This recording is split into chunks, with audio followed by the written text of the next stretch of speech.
So in this video, we're going to talk about how you can use regressions and Desmos to write exponential functions and make predictions from a set of data. So sometimes the data in your scatter plot may have an exponential pattern. So in these cases, you'll need to write an exponential regression in order to model your data set. So the equation of data that represents an exponential trend can be found by performing an exponential regression in Desmos. Desmos will also tell you the coefficient of determination, which is r squared, and that'll tell you how well your equation fits your data.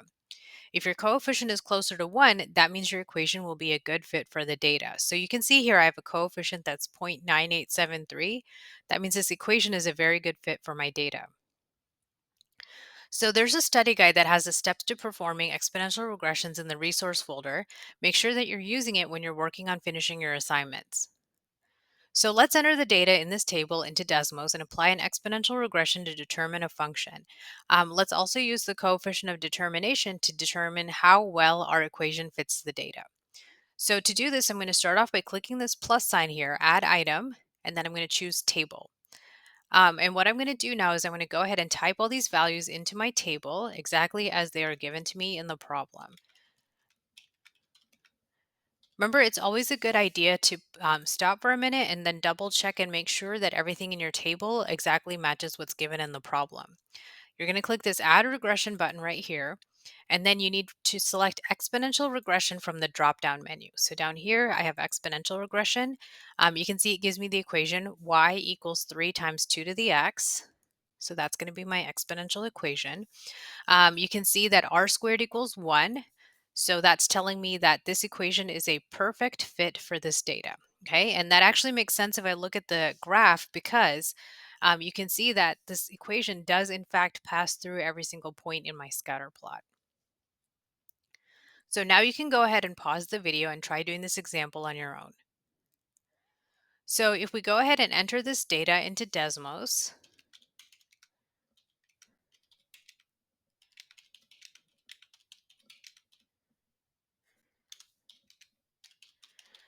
and then we do add regression and then choose exponential regression. You can see it gives me the equation 1000 times 0.5 to the x.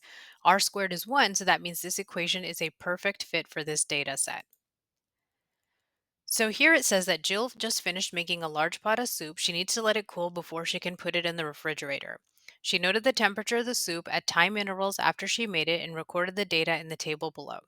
Let's write an exponential equation to model the temperature of the soup as a function of time. So I'm going to go ahead and do the plus sign and then choose table. And I'm going to type in all these values.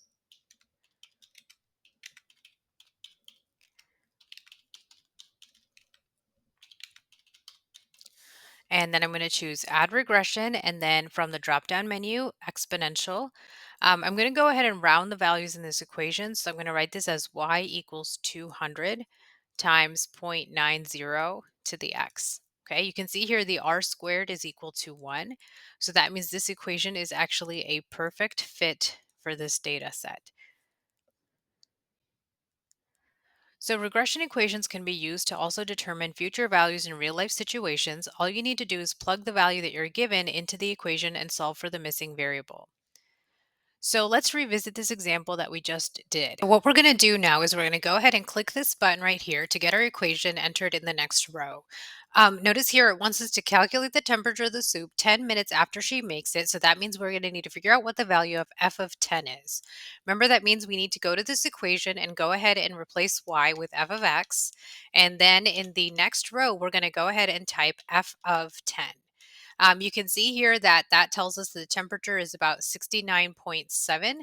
So I'm going to go ahead and use that. So 69.7 degrees Fahrenheit, right? 10 minutes after she makes her soup. So here in this next example, it says a new mother takes her baby to the doctor each month for a checkup. The baby gets weighed each time. The mother has data from these visits recorded in the table below. Let's write an exponential equation to model this data and use the coefficient of determination to tell how well that equation fits our data and then predict the weight of the baby at 15 months. So let's start off by creating a table and going ahead and entering these values. Okay, so we're going to click add regression right here, and then we're going to go ahead in the drop down menu, choose exponential regression. So you can see here we have our equation. So let's go ahead and write that down. We have y equals 6.89, and that's going to be times 1.11 to the x power. The coefficient of determination, r squared, is equal to 0.9873. That is a very close value to 1, so this equation is going to be a really good fit for our data set. Let's go ahead now and click this button right here to export our equation. Instead of y, I'm going to replace that with f of x, and here it wants us to find the weight of the baby at 15 months, so I'm going to calculate f of 15. If I go to this row and I type f of 15, you can see the value is about 34. So I'm going to round it to 34.0, and that value is in pounds. So now you can go ahead and pause the video and try doing this example on your own. I'm going to go ahead and click Add Regression, and then from the drop-down menu, I'm going to choose Exponential Regression. You can see here now I have my equation, so I'm going to go ahead and write that down. I have y equals 6.94 times 1 point, and then I'm going to go ahead and round this, so that's going to become 1.40 to the x power. I'm going to click this button to have my equation exported, and then instead of y, I'm going to replace that with f of x. Here it wants us to find how many mice 10 months after, so I'm going to now calculate f of 10. So I'm going to go to this next row right here, and I'm going to go ahead and type f of 10, and now Desmos will compute the value. So that's about 195 mice 10 months after he starts recording.